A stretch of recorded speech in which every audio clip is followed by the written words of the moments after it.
வணக்கம் ஃப்ரெண்ட்ஸ். டயட்ல இருக்கும்போது சக்கரை அதிகமா இருக்கக்கூடிய ப்ரௌனி வாங்கி சாப்பிடறதுக்கு பதிலா இந்த 4 இன்கிரிடியன்ட்டை யூஸ் பண்ணி பண்ணக்கூடிய ஹை புரோட்டீன் லோ சுகர் ப்ரௌனியை ட்ரை பண்ணி பாருங்க.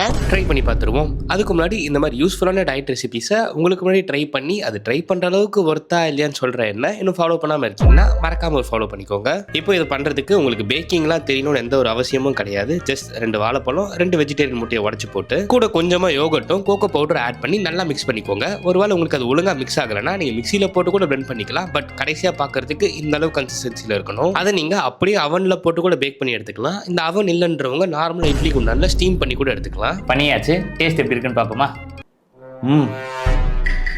நம்ம டீ கடையிலாம் பனானா கேக்குன்னு ஒன்று சாப்பிடுவோம்ல, கிட்டத்தட்ட அந்த மாதிரி தான் இருக்குது. ஆனால் சூப்பராக இருக்குது. இவ்வளோ ஈஸியாக பண்ண முடியும் அப்படின்னா நீங்கள் கண்டிப்பாக வீக்கெண்ட் ஆனால் இதை ப்ரிப்பேர் பண்ணி வச்சுட்டு ஒரு வாரம் ஃபுல்லாக ஸ்வீட்டுக்கு ஆல்டர்னேட்டிவ் அதை நீங்கள் யூஸ் பண்ணிக்கலாம். அது மட்டும் இல்லாமல் உங்கள் பசங்களுக்கும் நீங்கள் சுகரே இல்லாமல் ஒரு ஹெல்த்தியான ஸ்வீட் பண்ணி தரணும்னு நினச்சிங்கன்னா அவங்க கண்டிப்பாக அதை ட்ரை பண்ணி பாருங்கள். அண்ட் நெக்ஸ்ட் இந்த மாதிரி எந்த ரெசிபியை உங்களுக்கு முன்னாடி ட்ரை பண்ணி அது உண்மையிலேயே ட்ரை பண்ணுற அளவுக்கு ஒர்த்தா இல்லையான்னு சொல்லணும்னு நினைக்கிறீங்களோ அதில் என்ன மறக்காமல் டேக் பண்ணுங்கள்.